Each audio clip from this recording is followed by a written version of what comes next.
إن الحمد لله نحمده ونستعينه ونستغفره ونعوذ بالله من شرور أنفسنا وسيئات أعمالنا من يهد الله فلا مضل له ومن يضلل فلا هادي له أشهد أن لا إله إلا الله وحده لا شريك له وأشهد أن محمدا عبده ورسوله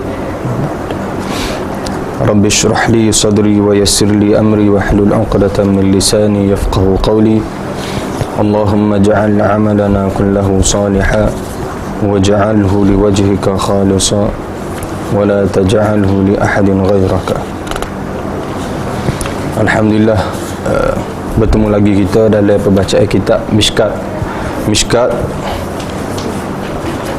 yang kita masih lagi berada pada kitab Taharah. Dan hari ini kita berada pada akhir adat tandas.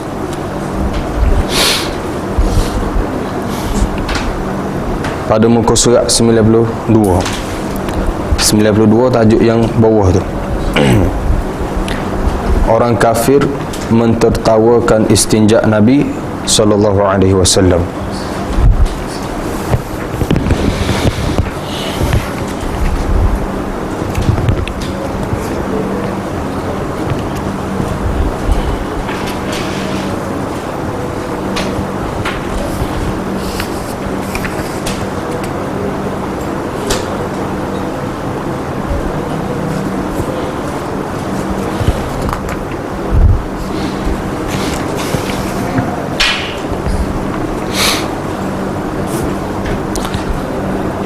وعن عبد الرحمن بن حسنة قال خرج علينا رسول الله صلى الله عليه وسلم وفي يده الدرقة فوضعها ثم جلس فبال إليها فقال بعضهم انظروا إليه يبول كما تبول المرأة فسمعه فقال أو ما علمت ما أصاب صاحب بني إسرائيل كانوا إذا أصابهم شيء من البول قرضوه بالمقارض فنهاهم فعذب في قبره. رواه أبو داود وابن ماجه ورواه النسائي عنه عن أبي موسى.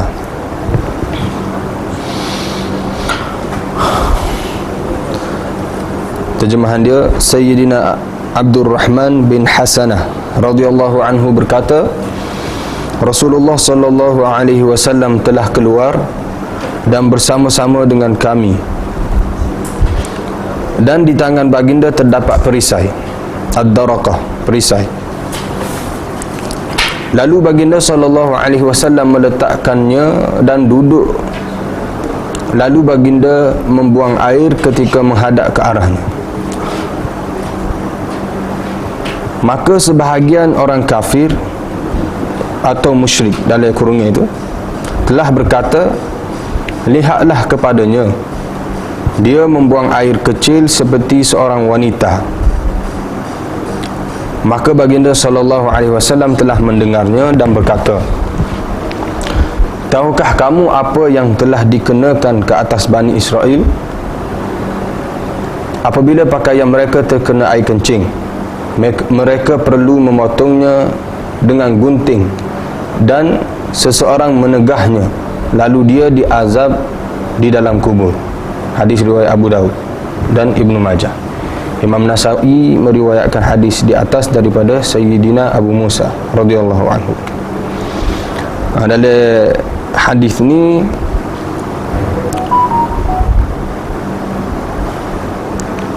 kisah yang berlaku, insiden yang berlaku di mana Nabi SAW telah keluar dan di tangan baginda SAW ada perisai. Perisai itu mungkin agak besar sikit lah, yang mampu untuk menghadang pandangan manusia daripada melihat seseorang di belakang perisai tadi itu.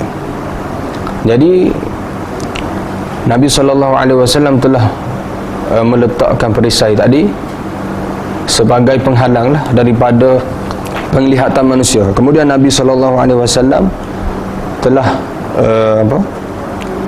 buang air kecil menghadap kepada perisai tadi dan berlindung, menggunakan perisai tadi untuk berlindung daripada pandangan manusia tadi. Kemudian adalah disebut dalam ni sebahagian orang di sini disebut dalam kurungnya kafir musyrik atau munafik. Jadi mereka ni, orang ni berkata, dia bila dia tengok Nabi SAW buang air kecil dalam keadaan duduk berlindung di sebalik perisai tadi, lalu dia wayak kepada sahabat dia, tengok tu, lihatlah kepadanya, dia membuang air kecil seperti seorang wanita. Dia membuang air kecil seperti seorang wanita.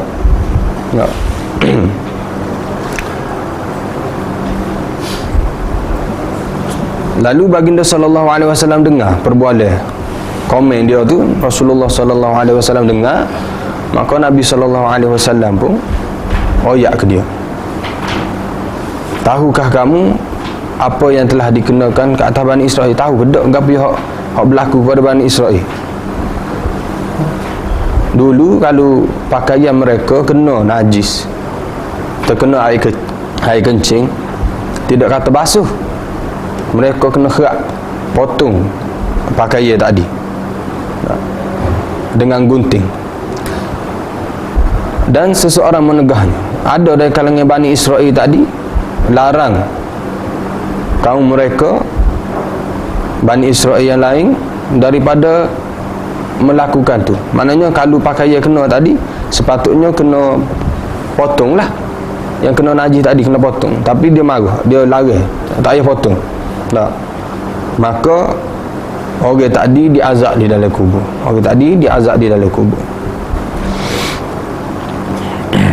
Jadi dalam hadis ini ataupun tajuk yang diberikan oleh pensyarah kitab Midrajul Fawatih ni, orang kafir mentertawakan istinja Nabi SAW.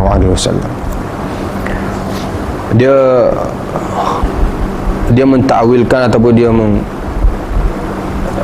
mengatakan faqala ba'duhum dalam hadis tadi, maka sebahagian orang berkata tu. Jadi pensyarah kitab ni lebih cenderung untuk mengatakan orang yang mentertawakan Nabi tadi, tak, yang mengatakan Nabi SAW buang air kecil ni serupa dengan orang Tino ni, serupa wanita ni, pensyarah kitab ni lebih cenderung untuk mengatakan orang yang berkata demikian adalah orang kafir ataupun munafik. Nah, wallahu alam, itu mungkin pendapat dia. Tetapi kalau kita tengok dalam karangan Abu Na'ilah hafizahullah, kitab ni ada disebut dan dibawa riwayat siapa yang mengatakan tu, siapa yang berkata tu, dan kenapa mereka berkata demikian dan menyamakan kelakuan Nabi SAW tadi dengan wanita, perbuatan wanita. Jadi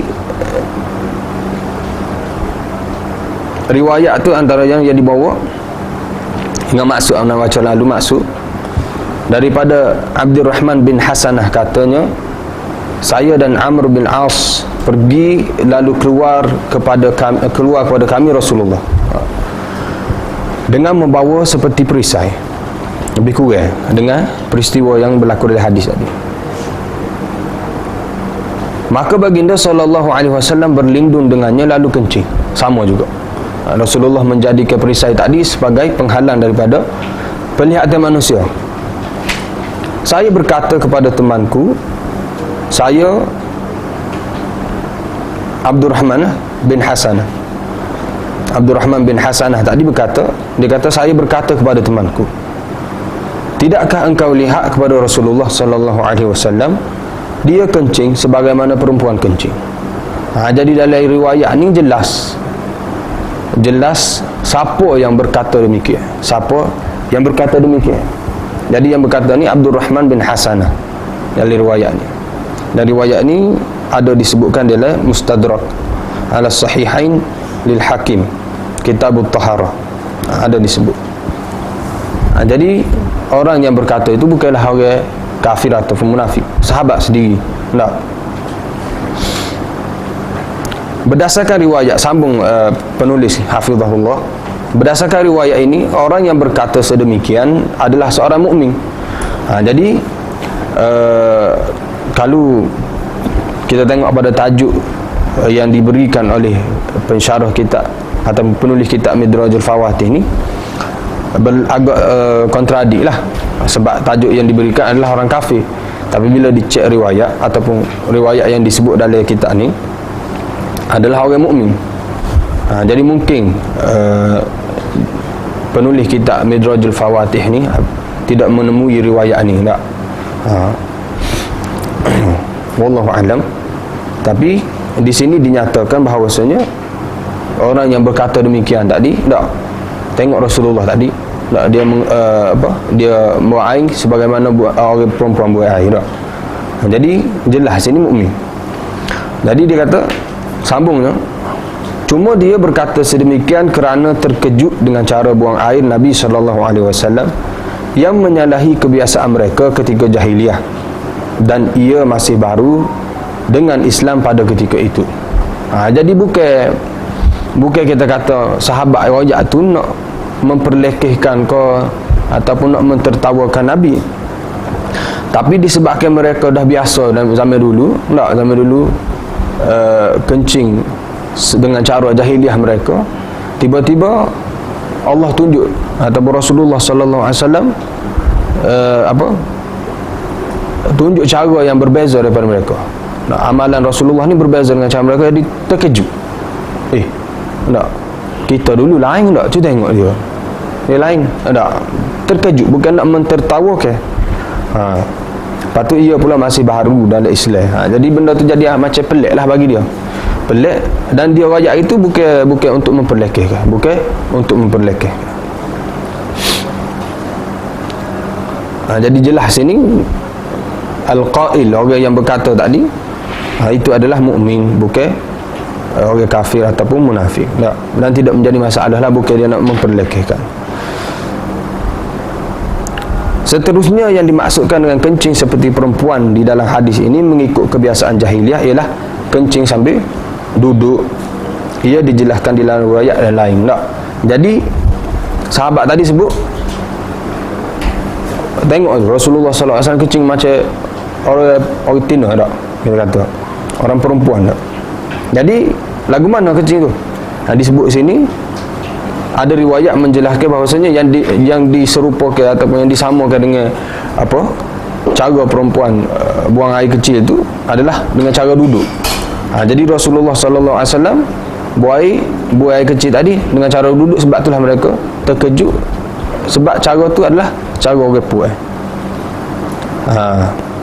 Jadi riwayat yang lainnya juga daripada Abdul Rahman bin Hasanah, dia kata, saya dan Amr bin As pergi, lalu Rasulullah SAW keluar bersamanya. Ada perisai atau seperti perisai, tak? Sama macam insiden yang hadis yang kita baca hari ni, tak? Sama, Rasulullah SAW keluar mari kat dia, ada di tangan Rasulullah SAW perisai.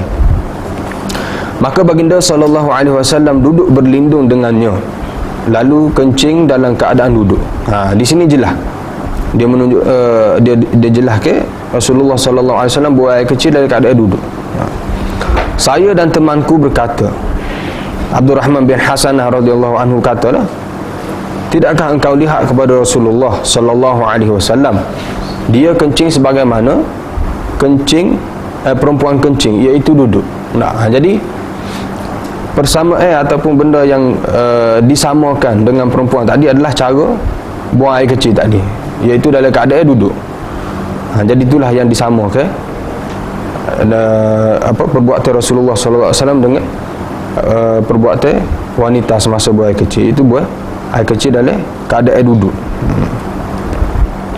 Jadi sebagaimana yang kita tahu dan kita faham daripada hadis-hadis sebelum ni, memang Rasulullah SAW ajar kita supaya bila kita buang air kecil, kita kena berhati-hati dengan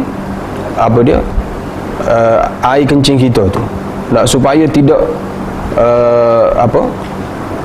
ngecik balik kepada tubuh kita dan juga pakaian kita, supaya kita boleh kekal dalam keadaan bersih dan baju kita tu tidak kotor, supaya boleh kita guna untuk solat dan sebagainya. Tapi kalau kita buat ala kadar gitu tak, kemudian dengan baju yang sama pula kita guna untuk solat, maka solat kita dengan baju yang kotor lah, tidak sah. Jadi Rasulullah SAW dalam situasi ni, dalam insiden ni, duduk supaya apa? Supaya dia dapat menghindari daripada berlakunya percikan najis tadi kepada tubuh baginda sallallahu alaihi wasallam ataupun pakaian.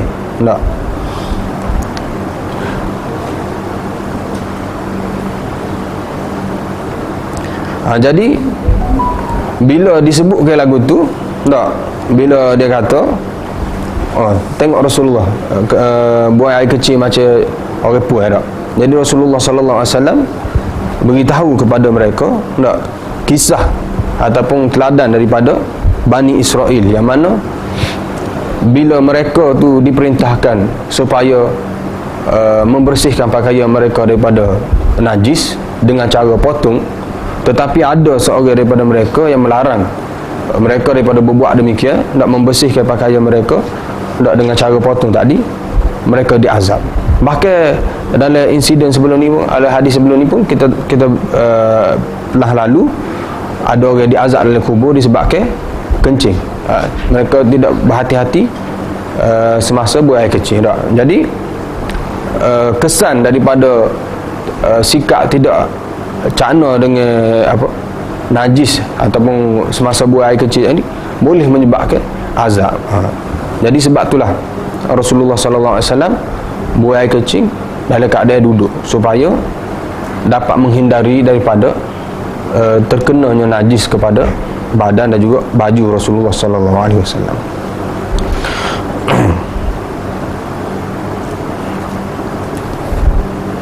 Jadi jelaslah orang yang berkata tadi bukanlah orang kafir. Orang yang berkata adalah orang mukmin, sahabat sendiri, Abdurrahman bin Hasanah. Dan kenapa Nabi sallallahu alaihi wasallam duduk itu? Supaya boleh menghindari daripada percikan air kecil, air kencing tadi. Wallahu alam.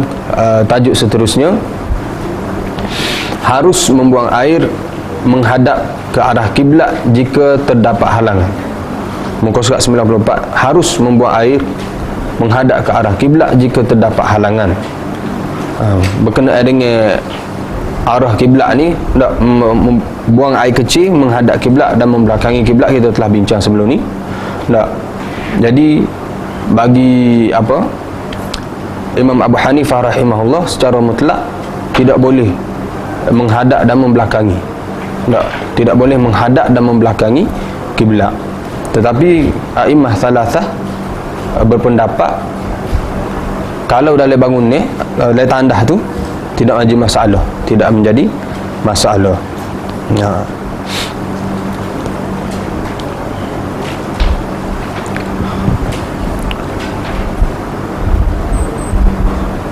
An Marwan al-Asfar qala ra'aitu ibn Umar anakha rahilatahu mustaqbil al-qiblah thumma jalasa yabulu ilayha faqultu ya Aba Abdurrahman alaysa qad nuhiya an hadha qala bala innama nuhiya an dhalika fil fada' fa idha kana bainaka wa bainal qiblati shay'un yasturuka fala ba'sa. Rawahu Abu Dawud. Sayyidina Marwan al-Asfar radhiyallahu anhu berkata,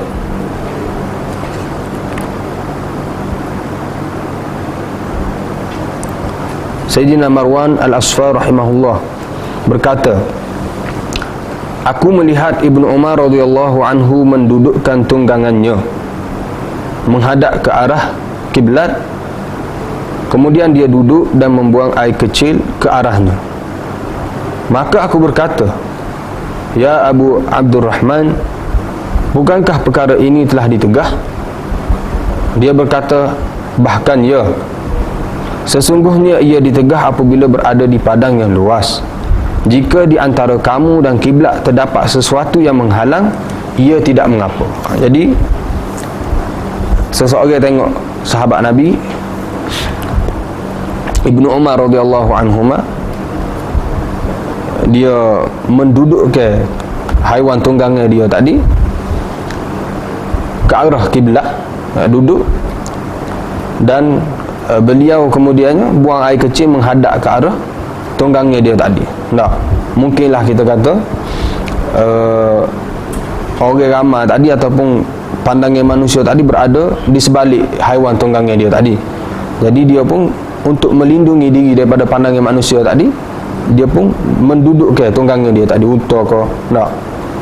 Jadi unta ni dia sekali dengan bonggu dia apa semua tu tinggi juga kan.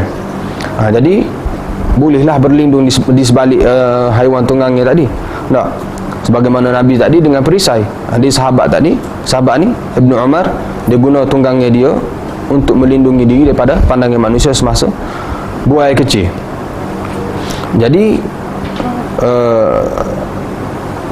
Marwan Al-Asfar ni tengok sahabat Ibnu Umar radhiyallahu anhu ni buang air kecil menghadap ke arah kiblat, dan dalam pengetahuan dia dapat tahu bahawasanya benda tu, perbuatan itu dilarang dalam agama. Jadi dia bertanya kepada Ibnu Umar radhiyallahu anhuma, tak, bukankah benda ni dilarang? Jadi kenapa tuan masih melakukannya? Tak. Jadi jawablah Ibnu Umar radhiyallahu anhuma berkenaan dengan pertanyaan Marwan tadi. Kata, ya betul, tak, bahawasanya benda tu tak, iaitu qada hajat ataupun buang air kecil tadi menghadap kiblat itu memang dilarang. Tetapi benda tu dilarang jika berada di padang yang luas, tak, padang yang terbuka luas, tak, masa tu tidak boleh menghadap dan juga membelakangi kiblat. Fa idza kana bainaka wa bainal qiblati syai'un. Ibnu Umar kata, jika di antara kamu dan kiblat tadi terdapat sesuatu yang menghalang, tirai ke, haiwan tunggangan ke, dinding ke, apa sahaja yang menghalang, ianya tidak mengapa, fala ba'sa, ianya tidak mengapa. Jadi larangan tadi mengikut pendapat Ibnu Umar sendiri adalah larangan apabila kita buang air kecil di padang yang luas, padang yang luas yang tidak ada penghalang di antara orang yang qada hajat tadi dengan kiblat tadi. Tapi bila ada, maka tidak mengapa. Jadi sesuai dengan pendapat a'imah thalasah selain daripada Abu Hanifah. Abu Hanifah kata dalam tandah kau luar tak boleh juga.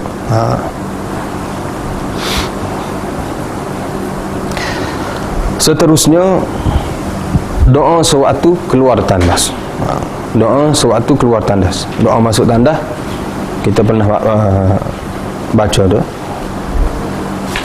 Dan juga keluar tandas sendiri pun sebelum ni kita ada bincang dah. Ghufranaka tu kan. Ni yang sedikit panjang lah. Doa sewaktu keluar daripada tandas. Wa an Anas radhiyallahu anhu qala كان النبي صلى الله عليه وسلم إذا خرج من الخلاء قال الحمد لله الذي أذهب عني الأذى وعافاني رواه ابن ماجه.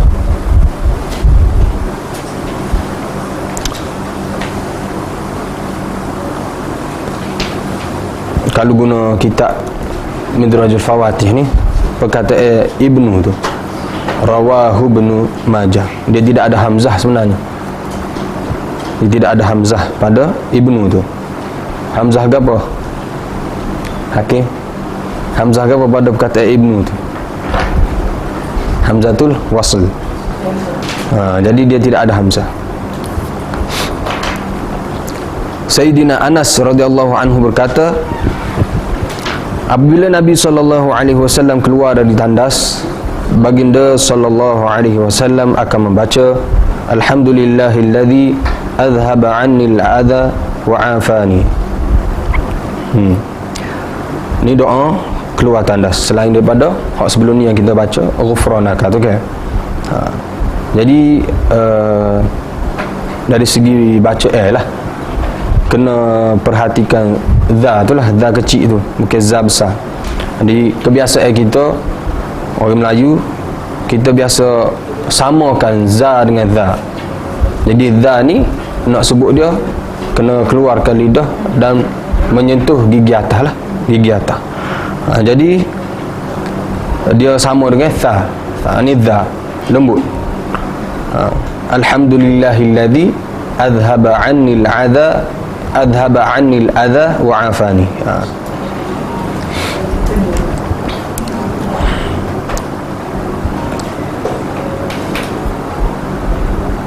Jadi makna doa ni, segala puji bagi Allah Subhanahu wa taala yang telah menghindarkan perkara-perkara yang menyakiti daripadaku dan memberi afiah kepadaku.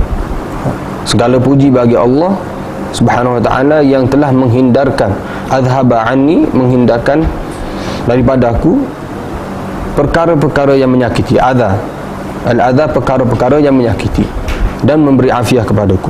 Nah, jadi puji Allah Subhanahu wa taala tu kerana Allah Subhanahu wa taala masih lagi beri nikmat kepada kita untuk kita boleh buai air kecil atau besar kan. Jadi bagi orang yang tidak dapat dua nikmat ni, kehidupan dia sangat teruk dan sangat sedih dan sangat tertekan. Tak boleh buai air kecil ke, tak boleh buai air besar ke, mana-mana sahaja, maka kehidupan dia akan berubah. Kehidupan dia akan berubah. Kalau baru-baru berlaku mungkin akan rasa kerisauan. Minum air tak keluar, gimana tak? Minum banyak tapi tak keluar, gimana? Lepas tu makan tak keluar, 3 hari tak keluar, 7 hari pun tak keluar, 2 minggu tak keluar, gimana tak? Jadi tekan. Sepatutnya sistem tu mengeluarkan dia tapi tak keluar. Jadi yang mengeluarkan Allah Subhanahu wa taala. Yang mengeluarkan tu Allah Subhanahu wa taala. Kadang-kadang ikut nasihat doktor pun tak keluar juga. Doktor suruh minum air banyak, makan pisang, makan betik, tak keluar juga.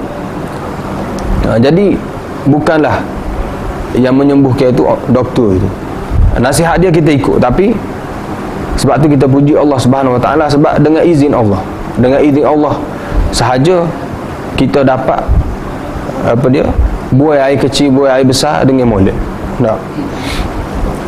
Jadi bila kita tidak dapat buai air kecil ke buai air besar dengan molek, benda tu akan memudaratkan tubuh kita. Benda tu akan memudaratkan tubuh kita. Sebab tu kita puji Allah Subhanahu wa taala sebab telah membuang, menghindarkan perkara-perkara yang menyakiti, perkara-perkara yang menyakiti al-adha daripada tubuh kita, daripada tubuh kita. Jadi sempatlah kita tengok kesan-kesan daripada sembelit. Kalau kita tengok dalam internet ke mana kan, kalau betul-betul lah, kalau salah boleh betul. Antara kesannya, kalau kita sembelit, dia boleh bawa kepada kelesuan. Boleh orang yang menghadapi sembelit tadi boleh menjadi cepat letih, cepat ngantuk, dan juga boleh bawa kepada mulut berbau. Jadi kalau mulut berbau ni memang tak senang lah, tak senang tak. Orang yang nak bercakap dengan dia, dan dia sendiri pun berasa tak ada confidence, tak ada keyakinan untuk bercakap dengan orang, sebab mulut berbau. Dia tahu okay. Dan juga sembelit tadi boleh bawa kepada kanser. Boleh bawa kepada kanser sembelit tadi. Jadi betul lah ajaran Nabi SAW. Kita puji Allah Subhanahu wa taala sebab membuang ataupun menghindarkan daripada kita perkara-perkara yang menyakiti. Tu dari segi sembelit lah. Kalau air kencing tu wallahu alam lah. Siapa mungkin kena tebuk ke gapo tak untuk kencing tak. Jadi semua tu Allah dah buat molek dah. Siapa masa bila pundi kencing penuh, kita akan rasa nak kencing. Atau kencing pun boleh keluar dengan molek, tak? Jadi benda tu pujian kepada Allah Subhanahu Wa Taala sebab bagi kepada kita sistem yang molek, tidak ada masalah. Bagi orang yang kena tebuk situ, kena tebuk sini, kena makan go tu, kena makan go ni, guna alat bantuan tu, alat bantuan ni, tak? Susah. Jadi kita Allah Subhanahu Wa Taala bagi dengan molek. Sebab tu bila keluar daripada tandas, kita puji Allah Subhanahu Wa Taala. Alhamdulillahilladzi adhaba 'anil 'adha wa 'afani, dan memberi afiah kepadaku. Tak? Sihat tubuh badan, tak? Dapat taufik untuk buat ibadat pula. Jadi kita puji Allah Subhanahu Wa Taala selepas izinkan kita ataupun beri kesihatan kepada kita.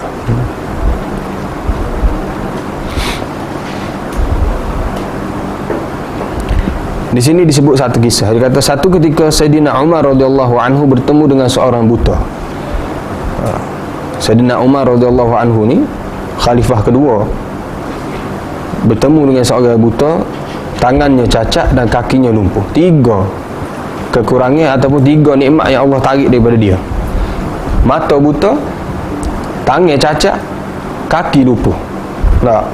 Payah nak jalan, payah nak makan, macam-macam payah. Tak? Mata lagi, tangan lagi, pakai kaki pula. Tak? Susahlah nak menjalani kehidupan dalam keadaan gini. Jadi orang ni bertemu, Sayyidina Umar radhiyallahu anhu bertemu dengan orang ni. Ditanya kepada Sayyidina Umar radhiyallahu anhu, adakah nikmat yang dapat dilihat pada orang sebegini? Ada ke tak nikmat pada orang ni, tak? Nak tengok pun susah, tak ada penglihatan. Nak guna tangan pun cacat. Nak jalan kaki lumpuh, tak?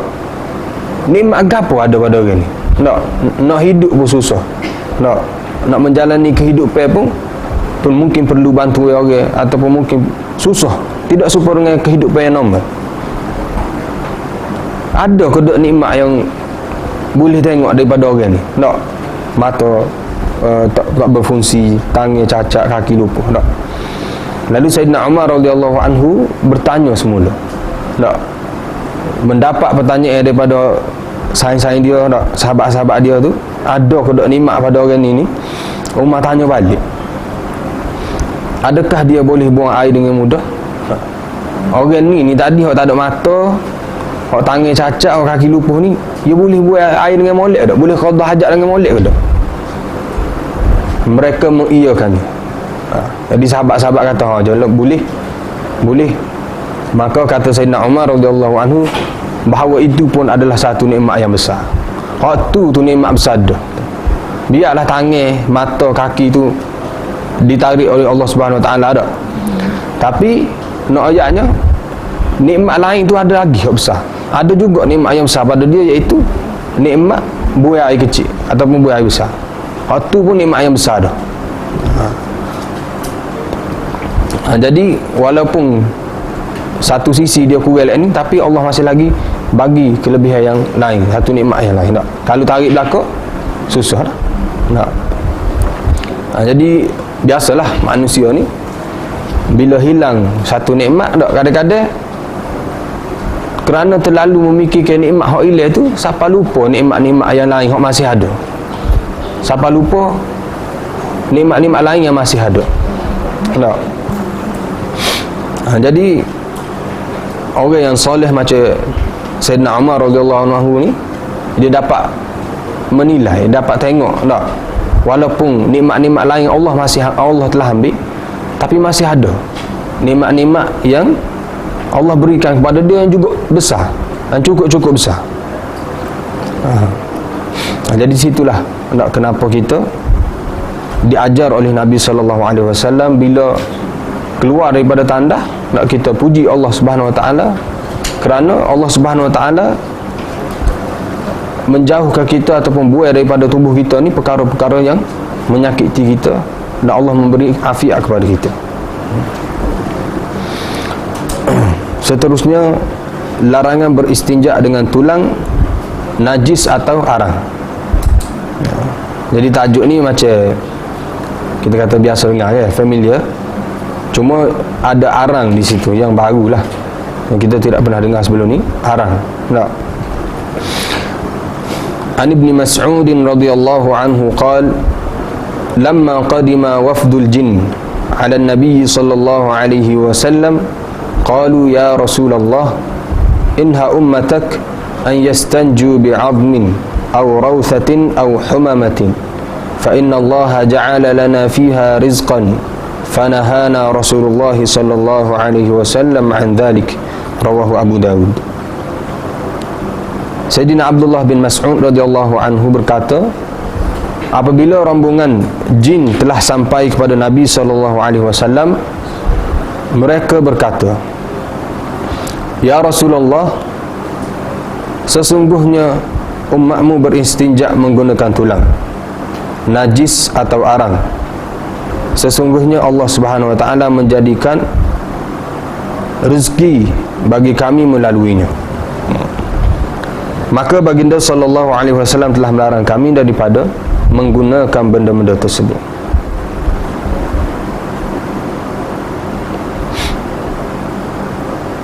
Kalau tengok dari segi bahasa Arabnya, ya Rasulullah inha ummatak an yastanju bi'admin aw rawthatin aw humamatin. Kalau terjemah di situ, laranglah lah, sebab inha tu suruhan lah, suruhan untuk melarang. Jadi sepatutnya laranglah umatmu daripada beristinja menggunakan tulang ataupun najis atau arang. Tapi dia terjemah sesungguhnya umatmu. Wallahu a'lam lah.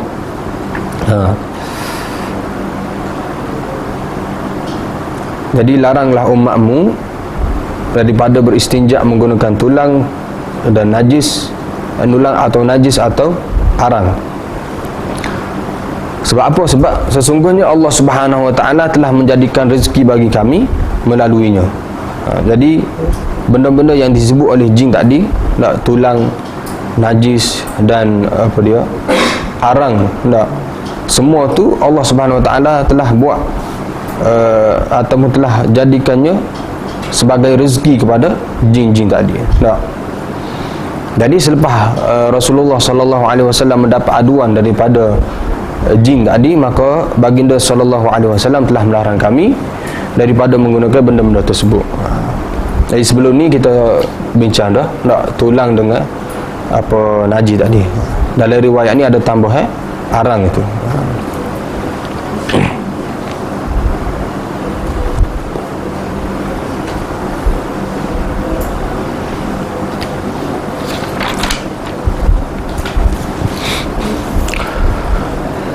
Babus siwak, bab siwak. Kita habis dah bab tajuk apa, adab-adab tandas tu, termasuk pada bab siwak pada muka surat 96. Muka surat 96 babus siwak. Siwak ni apa, dia boleh jadi perbuatan bersiwak tu ataupun alat kayu tu sendiri yang digunakan untuk bersiwak. Itu siwak. Dan kenapa penulis rahimahullah bawa bab siwak ni apa, asing daripada bab wudu, nak memberi isyarat kepada kita bahawasanya siwak itu dia bukanlah sebahagian daripada wudu. Dia bukanlah sebahagian daripada wudu, dia merupakan satu sunnah yang asing. Sunnah yang asing maknanya boleh dilakukan di luar wudu, di dalam wudu dan bila-bila masa sahaja. Bahkan dia ada waktu lah yang dianjurkan supaya kita bersiwak. Jadi dibawa secara asing ni supaya kita faham bahawasanya dia bukan semata-mata untuk wudu ataupun bukan sebahagian daripada wudu sahaja. Bahkan dari waktu-waktu yang lain juga dianjurkan untuk kita bersiwak.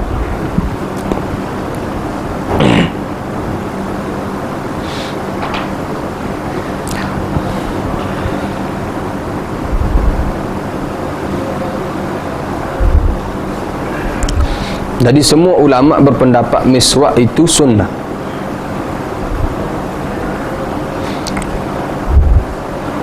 Akan tetapi mereka berselisih pendapat mengenai muakkadah ataupun ghairu muakkadah, sunnah yang ditekankan ataupun sunnah yang biasa yang tidak ditekankan sangat. Dan di sini dibawa pendapat Imam Abu Daud Zahiri, mengatakan ianya wajib. Miswak tu wajib. Dan miswak ni dibolehkan dengan apa sahaja jenis kayu dan benda yang kesat selain daripada buluh dan batang kayu delima kerana sifatnya yang tajam. Jadi mana-mana kayu yang tidak bersifat tajam atau apa-apa saja, maka boleh digunakan untuk bersiwak. Boleh digunakan untuk bersiwak. Sebahagian kitab ataupun syarah ada menyebut kain pun boleh digunakan untuk bersiwak kerana sifat dia kesat.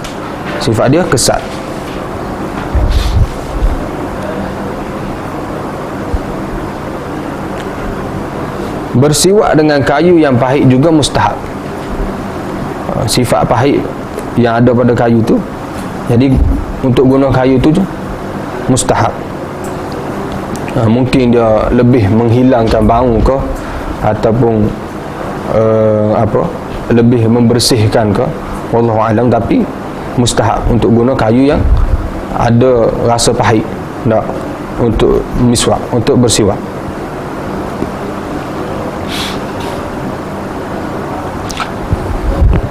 Ada disebutkan bahawasanya saiz kayu sugi, kayu miswak tu, tebal dianya kalau boleh janganlah lebih daripada jari kelingking di anak ni kan, kecil ni. Jangan besar sangat dak. Sama besar dengan batang nyapu dak. Penuh mulut. Jangan besar sangat, jangan. Jadi nampak pun macam terlalu ni lah, over lah kita kata dak. Nak letak di gigi tu rapat dengan gosi-gosi lah tak? Jadi saiz dia tu jangan terlalu besar. Tak? Lepas tu panjang dia nya sejengkal lah, dianjurkan sejengkal. Sejengkal, jangan panjang sangat. Nak boleh buat kain motel ke dia. Jangan. Jadi itulah yang dianjurkan. Saiznya tebal, dari segi tebal tu janganlah lebih besar daripada jari anak kecil tu, ataupun terlalu nipis tak, macam lidi ke, gosok sekali patah-patah, jadi menyusahkan. Jadi biar lebih kurang itulah, lebih kurang jari anak yang kecil tu, dan juga panjang dia lebih kurang sejekah. Dan cara bersiwaknya yang dianjurkan secara melintang lah. Dan ada jugalah yang melarang untuk secara menegak tu, sebab dia boleh melukakan gosi. Boleh melukakan gosi. Bagi orang yang ada gigi sensitif atau gosi sensitif kalau ada sentuhan sedikit walaupun sikit, kadang-kadang dia mengeluarkan darah kan. Jadi secara melintang gini.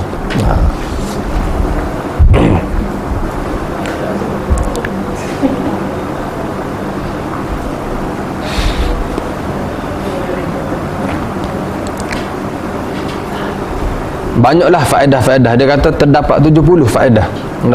Tapi dia tak bawa berlaku lah. Antara salah satunya disebut sini, dapat mengucap kalimah di akhir hayat dia, dan menghilangkan bau mulut. Lepas tu menyegarkan mata, ada disebut. Dan juga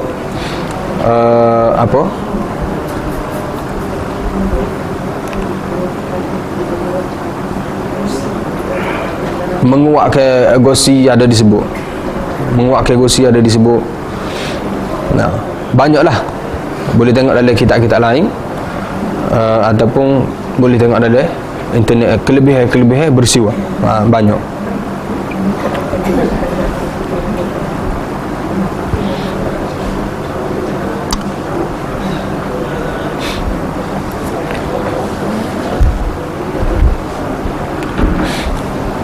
kalau muka surat sebelah tu 97 tu, atas sekali tu, penggunaan berus gigi dibolehkan untuk menghilangkan bau mulut yang terhasil daripada makanan yang berbagai jenis rasa, bau dan warna. Tetapi ia tidak dapat menggantikan miswak. Miswak ialah satu sunnah yang tersendiri. Jadi kalau tengok sini, penulis berpendapat bahawasanya untuk mendapatkan sunnah bersiwak tu, kalau guna berus gigi tak boleh lah, tidak boleh. Tetapi matlamat dia, matlamat untuk membersihkan gigi, nak menghilangkan gigi daripada bau apa semua tu, tercapai lah walaupun guna berus gigi. Tetapi sunnah untuk bersiwak tu tidak capai lah, tidak tercapai. Kalau tengok fatwa apa dia, Dr. Zulkifli hafizahullah, bila dia pergi kepada maksud ataupun ta'rif siwak tu, itu membersihkan gigi dengan menggunakan apa saja, kayu ataupun benda-benda yang boleh menghilangkan kotoran pada gigi lah. Termasuk ada disebut kain juga, bahkan kadang-kadang disebut jari pun disebut untuk menghilangkan kotoran pada gigi, membersihkan gigi tu. Jadi bila ditengok kepada ta'rif tu, jadi berus gigi juga termasuk lah, sebab dia boleh digunakan untuk apa, membersihkan gigi. Dia boleh digunakan untuk membersihkan gigi. Cuma dia walaupun dia berpendapat boleh juga dimasukkan bersiwak tu, menggunakan berus gigi juga termasuk dalam bersiwak, beliau juga berpendapat bahawa yang afdalnya adalah bersiwak, terutama sekali dengan kayu arak. Sebab Nabi SAW sendiri menggunakan kayu arak. Jadi untuk lebih menepati sunnah lah, untuk lebih menepati sunnah, gunalah kayu miswak tu, kayu miswak. Ustaz tanya, kita boleh guna kayu? Ya, boleh. Dia biasanya kalau dia akan, kalau macam di apa kita beli hot dalam plastik tu dia akan tunjuklah cara guna dalam plastik tu dia tulis situ, biasanya kita guna sampai rasa kayu tu hilang, maknanya dia tak ada rasa gapo. Kita gunting tu, kita buat berus yang barulah, maknanya kita buat kulit kayu tu, lepas tu kita lembutkan balik, lepas tu guna. Sapalah rasa tubik daripada kayu tu hilang, maka kerak pula buat macam tadi pula. Gitu. Wallahu alam lah, gitu. Dia apa disebut, tengok ada apa pek tu dia ajar gitu.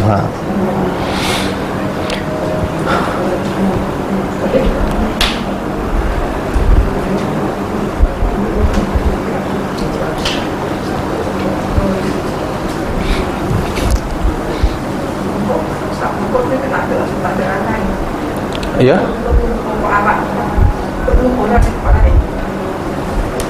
Dia bukan kayu Arab, ARAK. Tak tahu di tempat lain ada ke tak. Tapi kalau kita tengok di plastik itu, plastik pek miswak tu, daripada Pakistan pun ada guna kayu Arab, tapi tak tahulah kayu tu daripada mana. Wallahu alam, tak tumbuh di tempat lain ke hanya di negara Arab, wallahu alam. Ada setengah gitu. Cuci. Sahabat hamba daripada Jerman, nama dia Safar Samadi hafizahullah, masih lagi di Afrika lah, sekelah. Dia lah yang baca kajian tu. Saya sendiri tak pernah baca lah kajian tu. Dia kata kajian nak kaji yang mana lebih bersih, guna siwak ke, guna miswak ke, ataupun guna berus gigi. Jadi dalam kajian itu kata miswak lebih bersih, lebih cuci. Jadi kalau tengok dari segi, kalau rasa kita sendiri rasa kan, mungkin kita membesar dengan berus gigi, ubat gigi kan. Jadi kita rasa selesa dengan ubat gigi dengan berus gigi lah, dan rasa lebih yakin tak, sebab dia ada berus gigi, ada buih lepas tu rasa min pula kan, jadi rasa selesa. Tapi kalau ikut kajian tu Allah alam, lebih bersihnya guna miswak.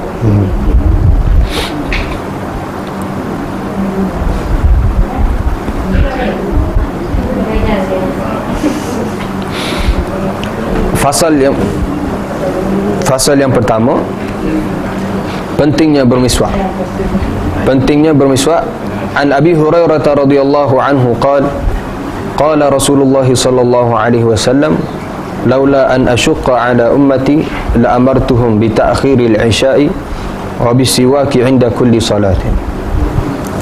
Sayyidina Abu Hurairah radhiyallahu anhu meriwayatkan bahawa Rasulullah sallallahu alaihi wasallam bersabda, jika aku tidak menyusahkan umatku, pasti aku akan menyuruh mereka melewatkan solat isyak dan bersugi setiap kali ingin menunaikan solat. Jika aku tidak menyusahkan umatku, pasti aku akan menyuruh mereka melewatkan solat isyak dan bersugi setiap kali ingin menunaikan solat. Jadi di sininya hadis ni pertama sekali berkenaan dengan melewatkan isyak. Waktu kita bicara dalam bab dia lah. Di sini bersiwak ni. Wa bisiwaki inda kulli solat. Tak. Pada hadis ni jelaslah bahawasanya siwak itu tidaklah wajib. Sebab Nabi kata laula an asyqa ala ummati la amartuhum. Kalaulah tidak memberatkan umatku, aku akan suruh. Tak. Jadi Nabi tidak pernah suruh, dan dia tidak akan menjadi wajib lah. Dia tidak menjadi wajib, hanya sunnah saja. Sunnah untuk bersiwak, tidak jatuh sampai tahap wajib lah. Dan inda kulli solah tu setiap kali ingin menunaikan solat. Setiap kali ingin menunaikan solat memang digalakkan untuk kita membersihkan mulut ataupun bersiwak. Ada yang kata sebelum solat lah, maknanya mungkin selepas wuduk tak, sebelum solat. Jadi ada juga ulama macam Imam Abu Hanifah sendiri kata inda wudu'i li kulli salah. Setiap semasa wuduk untuk setiap kali solat. Jadi dia tidak menyatakan bahawa setiap kali solat, sebab mungkin berlaku pendarahan untuk sebelum solat tu, jadi membatalkan wuduk lah. Kalau semasa wuduk, jadi kalau darah pun boleh ambil wuduk yang lain tak? Sebab masih lagi duduk kat tempat ambil wuduk tu. Kalau sebelum solat, jadi kalau darah jadi batal wuduk, kena pergi semula ada. Jadi wallahu alam, itu antara perbezaan fahamnya terhadap hadis ni. Tak. Kalau puasa boleh siwak? Puasa ada disebut siapa sebelum zuhur. Sebelum zuhur siwak hanya setakat tu. Jadi bersiwak selepas pada zuhur tu tak boleh lah. Tapi pernah baca dalam Fathul Qarib, kitab mazhab Syafi'i, pendapat Imam Nawawi kata mutlak boleh bersiwak daripada pagi sampai ke